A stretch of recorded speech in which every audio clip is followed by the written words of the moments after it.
Well, Buddy runs Alien Protocols, and his personal experiences have been witnessed by many and are very different from the majority.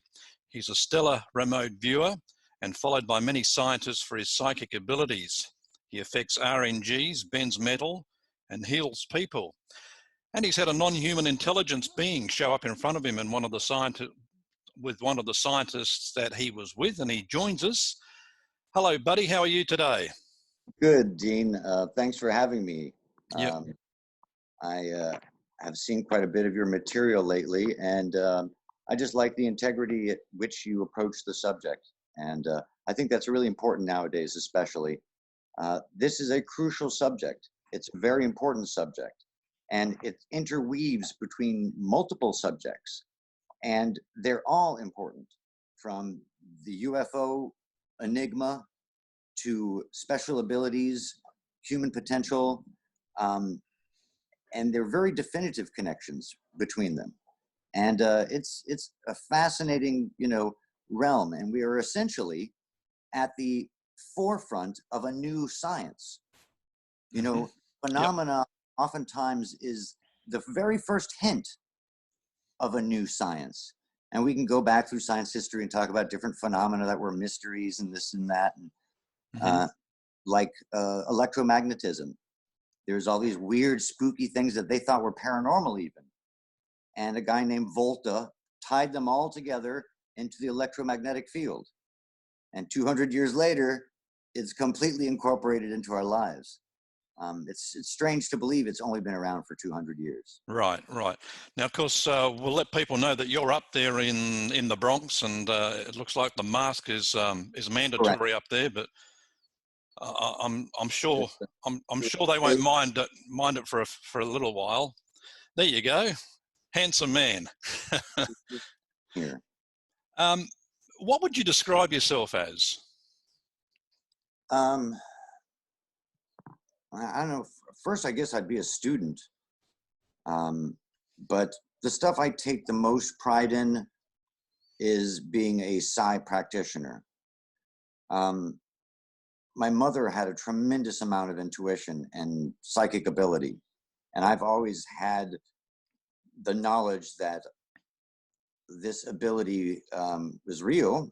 And although it's not 100% of the time, like, your other senses aren't flawless. Mm-hmm. And so, that stuff's been so important to me, and contact stuff's been very important. And a few years ago, I decided to come out and let people know what I have been doing, what I am doing, and to approach the researchers to get at this human potential. So, to make a long story short, I take most pride in being a psi practitioner. Okay. In these different arts, and it's an incredible mystery that we're literally in the front seat of, and we're only limited by our intelligence and our tenacity to discover the secrets behind these mysteries. Of course, your career was taking a different route there at one stage, but you were heading down the entertainment path. I've always done entertainment. I was going to say, what caused the switch? I mean, you've given away a possible chance of a life of, I want to say luxury, but you've decided to go down this route. What prompted it? I've done comedy. That's really my thing, is comedy. When I was a kid, I could notice that my mom was depressed. And so I got up on the table and sang and danced and did all these things. And she was in the middle of the divorce separation with my father. And I think comedy was God's gift to me to give to my mother and to give to others. And so I always did comedy since very young. And after she passed, I kind of lost the will to do comedy. Mm-hmm. But I continued and always have been doing this psi practicing. And I've worked for some of the very, very best groups and agencies and insane stuff we can get into that's just mind-boggling. Right. But really based in science. And it's hard, this is a big meal. And it requires bites. You can't swallow it all at once. You have to know that first these abilities are real. There is some strange field, which is the speculation now, or some strange something that allows us to see distant places and times, that allows us to connect without our traditional senses. It allows us to physically affect things at a distance. And, you know, about 40 years ago, the well-known psychics Uri Geller and Ingo Swann, they had worked for the CIA for 20 years and Stanford Research Institute. And there were two different guys. You know, one was more a commercial guy out to, bend spoons and sell stuff. And the other guy really wanted to go to the researchers, and that was Ingo Swann. And I wanted to be one of those Ingo Swann types. I wanted to go directly to the researchers and the scientists, because I knew, I could repeat these things in front of people because I've done it before. Yep. From getting a compass to, doing good remote viewing, and not just remote viewing. There's a whole bunch of different types of viewing, so to speak. Yeah. Can you talk about the work you do with the scientists? Sure. There's a range of work, and it all depends on the scientists. I've worked with a French group on the growth rate of crystals and algae, and I will not be a part of anything that stunts the growth of anything, even if it's a crystal. I don't want to stunt the growth. I'd only increase the growth. But different researchers are the head scientists from Skinwalker Ranch. I can now finally speak about. Those of you who don't know about Skinwalker Ranch, it's basically the premier paranormal location in the United States that the CIA and the Defense Intelligence Agency and a billionaire all purchased and got involved with to find out the secrets. And there's major stuff, and has been major stuff going on there. And I've been working with the head scientist there for almost 2 years. And wow. Can you say anything about what you've discovered?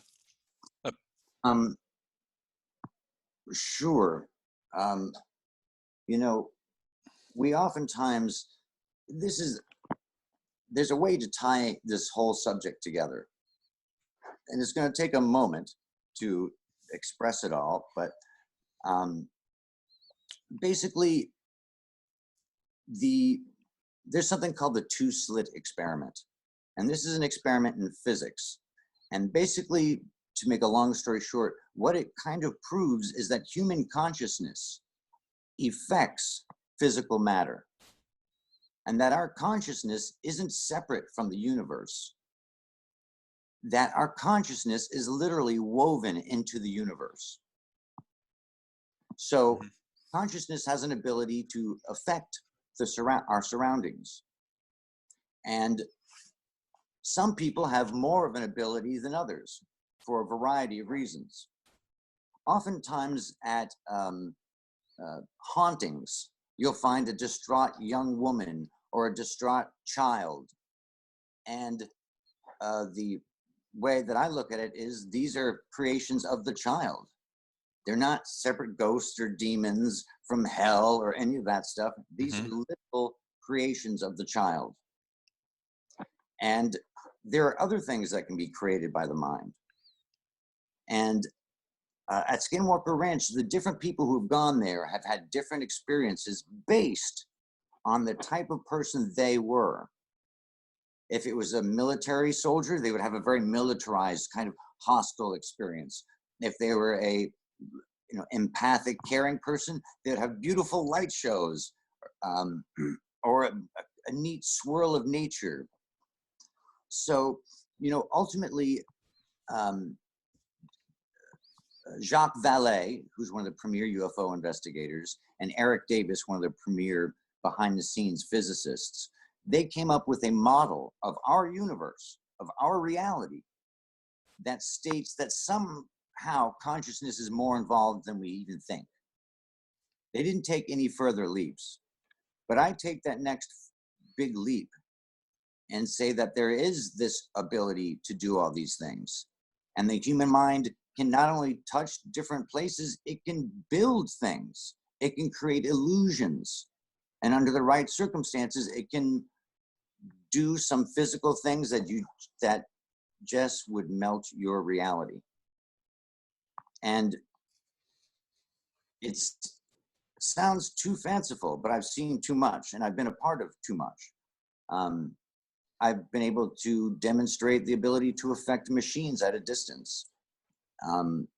I've been able to do that consistently. And even when people pray, oftentimes someone will say, would you pray for me? And there's been tons of studies on the power of prayer. And that is acting over a distance. And the power of prayer does help people. There's no question it affects people. And it affects dramatically even. And that's psychokinesis right there, affecting something physical at a distance. And, I think we're so, we teach our kids about physical education as they grow up, but we don't give them consciousness education. Right. And exploring your consciousness, exploring your abilities, and exploring this as a very legitimate subject. Now that, there's people who can repeat these phenomenal events, can do amazing things, and it's repeatable. It helps the scientific world because now they can say like, oh my gosh, this person can do it and can repeat it. Now we can try a bunch of experiments on it and see if it can go this way or it can go that way. So I've been experimenting everything from doing the crystals to remote viewing distant celestial objects to military, potential military threats, to criminals, to archaeological sites.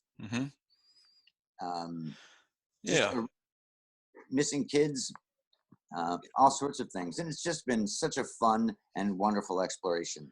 Yeah, I just pick up on a couple of points there, buddy, about consciousness being able to affect physical reality. I mean, just using a couple of religious examples, our Creator said, "Let there be light," and there was light, and created everything within, in 7 days. And as far as prayer is concerned, I always believe that you pray from a point that we've already got it, instead of asking for it. So prayer should be like putting your hand in the cookie jar and taking it because it's already there. Absolutely. And you know what? You said a wonderful quote, let there be light. And there is this whole series of things. We've kind of come up with a description of someone called a PK displayer. Remember how I described that girl and she created a haunting with effects? If you take a human being who is a prodigious savant, there's a bunch of reasons why I'm naming these specific things. You take a person who's a prodigious savant, you put them under pressure, they have no spiritual release, and a couple of other factors, and they can display phenomena. And one of the first uncontrolled phenomena that a person can create is light balls. Now, there's a lot of famous cases throughout history. Imagine you are on a B-52 bomber on your last mission in World War II. You're in the ball turret, one of the most grim of places to be. Tremendous amount of stress, tremendous amount of pressure. Poof. Foo Fighters. Imagine you're a young girl, one of 3 sisters, and you have a group of people that have come to see a religious experience that you've beckoned them to come see. Poof, Fatima and the dancing lights. You are a nuclear control operator with your key, your finger, literally on the destruct button. Poof, Malmstrom nuclear launch sites, repeatedly visited by UFOs. I could give you case after case just like that, and suddenly it starts to click and make sense. It's very bizarre that this happens. And there's a big mystery in UFOs and phenomena. They have several things that match. With both UFOs and phenomena, the phenomena and the UFO event somehow follows experiencers home with different effects and phenomena. Second of all, it mirrors them, either physically copying their movement, or it mirrors them, like I was saying about Skinwalker. Mm-hmm. And then the third one is they're precognizant. The UFOs are somehow know where the fighter pilot's going to go next. Where's their next waypoint? And with the events at Skinwalker, they kept, and still, through all these years, the phenomena was outsmarting them because it was precognizant. It knew what they were going to do. Right. Simple explanation. It follows you home because it's you. It mirrors you because it's you. Okay. All the different things that they are attributed is it's you. Now, I'm not saying that all UFOs are created by the mind, but even Jacques Vallée and Eric Davis and several others, Terence McKenna, some great minds, have said there's a very good possibility that some of the solid craft even may be constructs of an intense mind. Mm-hmm. A lot of the contact experience that I've spoken with, the experiences talk about being able to, produce a UFO at will. They can walk outside and suddenly there's a craft, they can see it, but no one else can. Yeah, and you can even have people who call them. One of my memories, I didn't put all the pieces together. It's taken me a while to put all the pieces together, but with my fiance at the time, I was telling her, she was in the passenger seat of the pickup truck. I was like, it'd be really cool to see like a light being or a plasma ball or an orb, and poof, right in front of us to a little bit up to the left was this incredible plasma that was moving and dancing and had sparkles on the inside. I got the phone and I got video of it, and it's on the site. And you can zoom in and see. So, for so long, there's been different events that I thought might have been external events. But now I realize perhaps they were internal events. Right. Do you do much work with the contact experiences? Do you guys have much in common with each other? Well, big time. If there is a field, like we're making a supposition for, that there is this field, a substructure that all of us can access on very different scales. But if there is this field and it allows some of the things we know about the field, the ability to see any time or place, to make a physical connection, all these different things. If there was this field, you would expect, in fact, it would necessitate that a very advanced civilization would know about the field and utilize it, like we 200 years later utilize the electromagnetic field. And in UFO case after UFO case, it sure seems that these craft, the more elaborate ones with beings walking around on them around the deck, they seem to know this field, know these abilities, and know how to communicate. It's fascinating. There's something called remote viewing, which was that program invented by the CIA and actually English one, but developed by the CIA. And they would train soldiers. They would train people who did not believe in UFOs.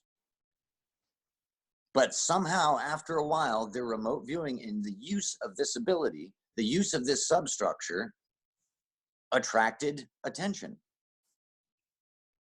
Okay. Perhaps it's a pond, and every time people use it, it sends ripples out there, and maybe they can hear it. So I think it's a very dynamic phenomenon. I've already stated earlier that some of these are very likely creations of the mind, like light balls and things like that, and possibly some solid ships. But the universe is very dynamic. If all of that stuff is true and there is advanced civilizations visiting us, they would know about it and utilize it too.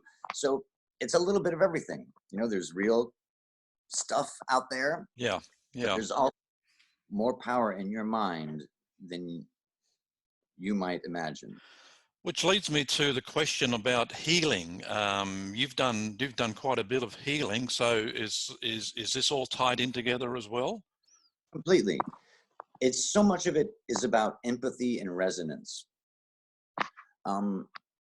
Resonance is, when you take a tuning fork, it is able to vibrate and over a distance transfer energy in a way that no other tuning fork can. That's not the right harmonic. And that ability to be a tuning fork, to empathize with something, an object, whether you're doing psychokinesis and you want to affect a machine, you empathize with it, you make a connection, you make a resonance. And harmonics are one of the very few things that can transfer energy across fields, where traditionally you can't do that. So they're all connected. So whether I'm doing psychokinesis on trying to affect a machine, or I'm trying to heal someone, there's different things that I do for each, but the core to all of it is empathizing, resonating, connecting, and praying for, connecting to that body, that person, that injury, all of it. Then there's a bunch of other specific things you do for healing. I'm a believer in God, and I won't get too deep into all my religious beliefs, but I always give credit to God. It's not me doing all these things. God gave us all these gifts, and I'm so deeply thankful and humbled to be out there showing our potential and to be a part of, there's a great quote that a pastor once said to me. He's like, God has tremendous power in his hands. The problem is you are his hands. Right.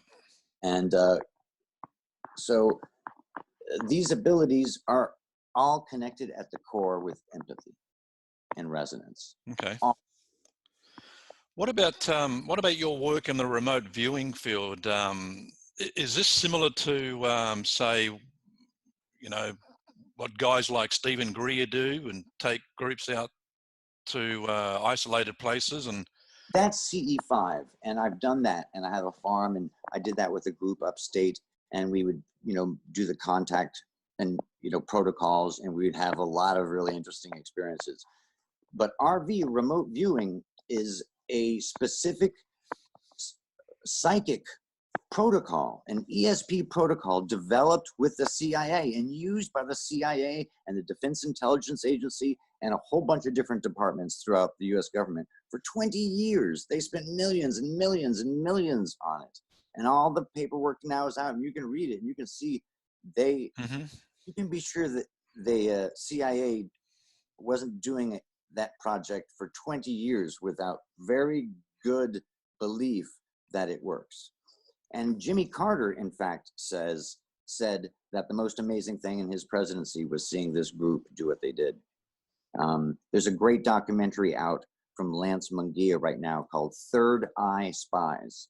And it's a straight documentary about the facts surrounding these psychic spies that worked for the US government and the amazing stuff they accomplished. And it's a mind blower, Are you doing work for the government as well?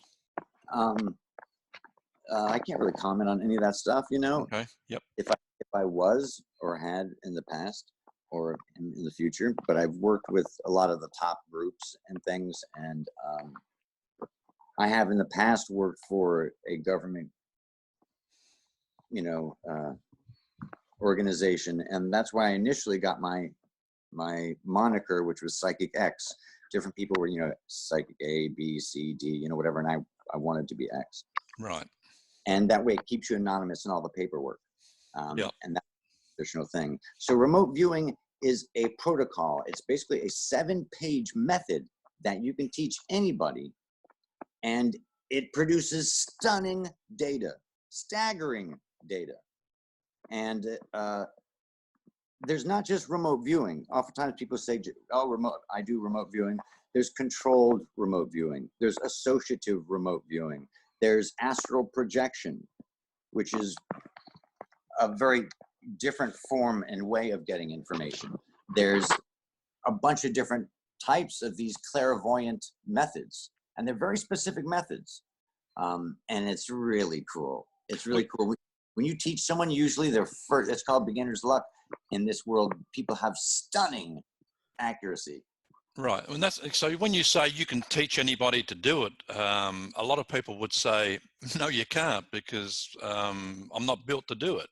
Well, if you say that, you're going to completely deny the possibility.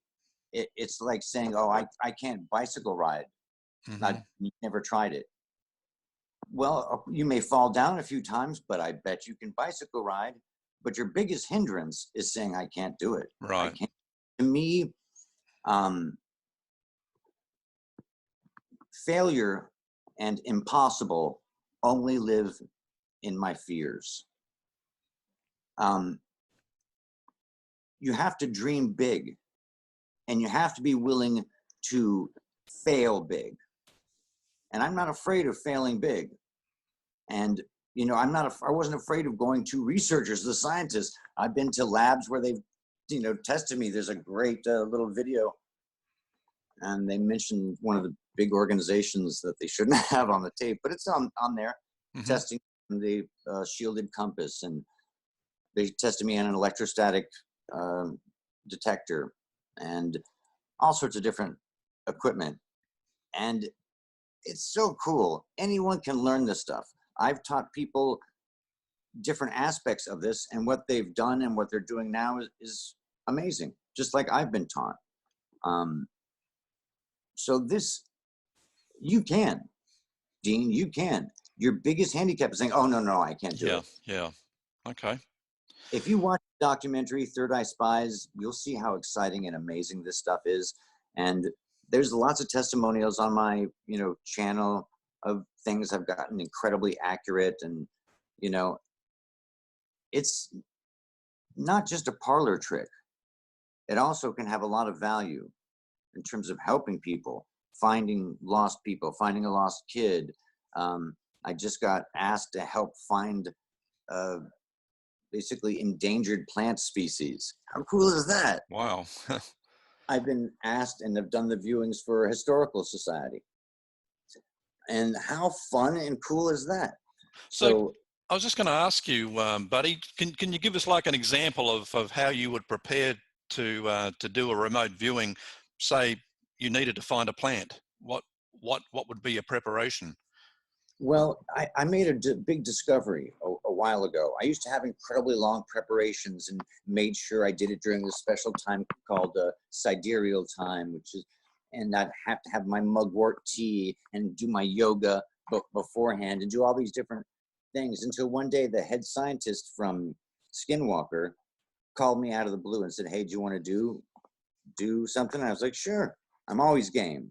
I'm not afraid of failing, you know? And it ended up being a 2-hour session with over 16 targets. And I hit them all. Wow. And I've got drawings of them. And another scientist came in and was trying to trick me. And I got all sorts of information, not just visual information, but information about his wife and their unusual marriage relationship. Just incident after incident, thing after thing, you're able to acquire this information. And I was using a very quick technique, and one that I'm very familiar with, astral projection. And it's as simple as me taking a minute just to take a breath or two and calm down, get to the space that I've been to a million times, and go and see what the gestalts are. The wonderful thing is that, and people will tell you this when they're working in the psychic realms, that there's something called a gestalt. And a gestalt is your very first impression. It's something that leaps to you, a thought that comes to you. You don't go hunt it down. And you spend a lot of time when working on remote viewing and different esoteric stuff, you know, signal to noise ratio, all that stuff. And it's really about getting things as quiet as you can be. Get your busy, you know, human mind calmed at the surface, your upper consciousness, and then let your subconscious do the work for you and answer questions for you. And for some wacky reason, the subconscious is, and they call it a gestalt, is, right 95% of the time. Yeah. So Yeah. if you want to go on to something and said, buddy, help me find this plant, it'd take me, less than, 20 seconds to start. But I'm very different than the average. I've built up a lot of different things, and but I do think it's true with everyone that it's good not to over prepare and freak yourself out and Yeah. stress yourself out. Just dive in and go with it and have fun. You're onto a new venture, I understand. What we've been talking about, is this all part of the intuitive technology that you talk about? Correct. I've been working with a scientist out of Canada who runs several different companies, and he's just an absolute amazing. He's a prodigious savant and just absolutely amazing and young. Those really annoyingly young, incredibly successful, smart, handsome, Yep. fast. Yep. I know them well. And we went down to these labs in Huntsville, Alabama, which is, of course, the premier rocketry location in the U.S. And on the way back, we had a crazy UFO encounter. We've had several really big UFO encounters. And after that trip, for the next week, I came up with 75 inventions just poured out of me. I just couldn't stop. It was like I couldn't stop. And this gentleman, scientist, had a bunch of ideas as well too, and said, and went through these little blueprints I made up and said, this is great, let's try and go out there and sell these. And they're products that should be profitable but also help the world. All of them. None of them are strictly Psychic X shampoo and conditioner. Yeah. Okay. I've been reading about some of the amazing work you do where you're situated at the moment. I read with interest about a lady who had no money, and where you gave her your last dollar or helped her buy a lottery ticket, and she won, and then 4 days later you repeated the dose. I often wonder, buddy, with your abilities, do you fear, there are unscrupulous people out there who maybe would like to get their hands on you and put you in a box somewhere and use it for their own purposes? Well, you could never put me in a box and have me do what they want. You're going to affect my, a million. Fortunately, it's one of those things that you can't make me do. Yeah. I don't have family you can torture. And my wiener dog is 17 years old. Wow. And, I want to help.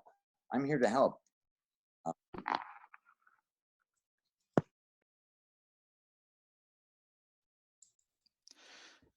Buddy, what about people who want to learn more about this? I know you've done quite a bit of work with a Dr. Simeon Hein. How would people pursue this further? Well, it depends what they want to do. If they want to do healing, there's different places they can go to learn that. If you want to learn remote viewing, there's really only one person that I recommend, and that's Dr. Simeon Hein. His method is Ingo Swann's method. He knew Ingo, he trained in Ingo's method, and with just some minor improvements, he's the only one who teaches the most true version of controlled remote viewing, CRV. And you can pay bunches of money, thousands of dollars out there with different teachers and things like that. But if you go to Dr. Hein's websites, I think it's newcrystalmind.com, maybe. He's got tons of free videos on it. So you can learn the basics just from all of these free videos. There's real live in-person classes too. And I go to classes. I'm constantly training. Even though I'm quote unquote a professional and I worked for and done wacky, fun, amazing stuff, I'm always a student. I'm always learning. Mm-hmm. And I'm never going to turn down an opportunity. And anyway, in that wanting to be a student all the time, I've gone to Dr. Simeon Hein's classes, and they're absolutely amazing. They changed my ability and improved my ability. And I have a bond with Ingo Swann. And so to get this kind of wonderful information from the inventor of the method, handed down to Simeon Hein, and from Simeon handed to me. Hmm. It's wonderful, and to all of his students. Um, it's pretty amazing. Ingo Swann used to be able to do all these incredible things that I'm able to demonstrate to, affecting machines and all these different things at a distance.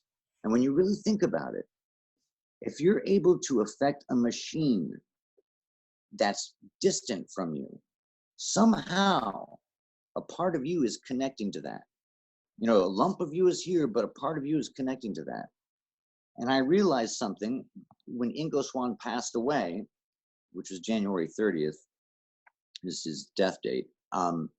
The lump here disappeared, but he was a lot more every place else.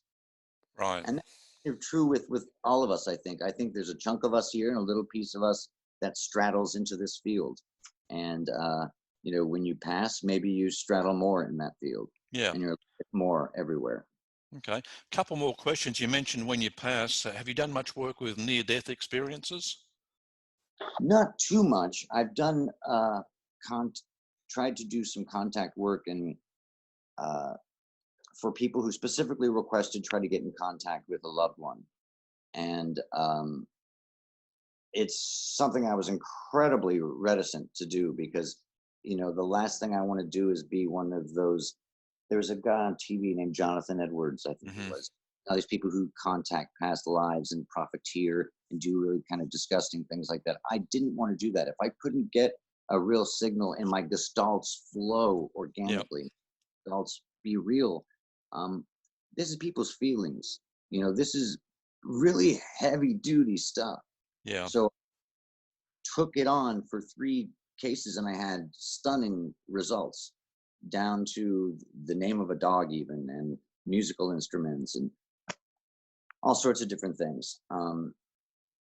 But that's one of the toughest, and Yeah. just in terms of wrapping your head around it all. Yeah, I was thinking more along the lines of NDEs who come back, and I hear a lot of them say that when they come back, they see themselves now as 2 identities, as consciousness and as a physical body, and Mm. it's almost it gets to a point where they're swayed to thinking they're more consciousness than they are the physical body, which is just carrying them around.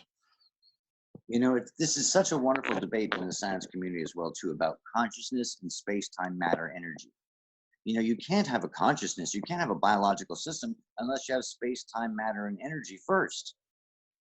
But we've discovered that, and it's just logic too, space-time matter and energy is completely meaningless if there's not a consciousness to perceive it. And so to me, I believe it's a tightly woven tapestry. It's not one before the other. It's a tightly woven tapestry. And because of that, you can touch over here and affect over there. You can see something here and also see it way over here. Nargajuna, this stuff tracks very well with a lot of ancient thought. 2,000 years ago, Nargajuna, and you can read this in the Yoga Sutras, said, if you still your mind like the surface of a lake, you can reflect the universe. And that's the heart of so much of this stuff, is stilling your mind and letting that gestalt and the universe come to you. You don't have to hunt desperately, search for these things. Let it just come to you. And the Yoga Sutras talk about empathy and the path of virtue. And when you walk the path of virtue and you have empathy for all the things you see around you, you will notice these abilities. And they said in this 2,000-year-old document, you will be able to communicate to another student in another village. You will be able to see places that you've never been. And this was, written up 2,000 years ago. And, we're a little slow here in the West, I guess. Yep. Couple more questions.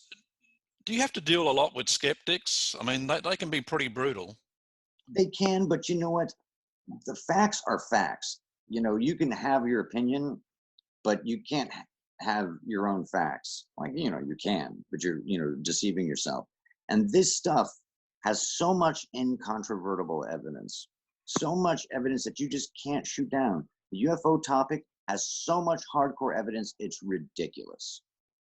Um, I could go through, the top 5 things about it. With psychic abilities and powers, they've been studying human beings' ability to affect dice at universities for over 150 years. And it proves the human mind can affect the roll of dice. Not massively, but it's a statistical reality. In study after study, the power of prayer. Prayer has been studied again and again and again. All these things, you can prove that this has been studied. To me, this is science. None of this is woo-woo. To me, all of this stuff boils down to science. And I believe that, there is this field. And that field is how we connect with these different places and times. And just like Volta believed there was a field 200 years ago, I think we're dealing with another one now that has certain qualities that we know already. But we need to do some math and some other things to nail down this field. Last question. Where do you think we are headed on as a planet, and the way things stand now? Are we in trouble? Well, oh yeah, big time. I don't know. I was just trying to think of the most impactful way I could say it, but the reality is pretty self-evident. Our animal species are going through a mass extinction right now. The 6th mass extinction of animals on this planet. Population is growing exponentially when we have finite resources. There's a convergence of multiple tragedies happening at once, and they'll grow and increase. And we're such a type of a society that doesn't recycle. Everything is disposable. The pollution, the devastation to our home.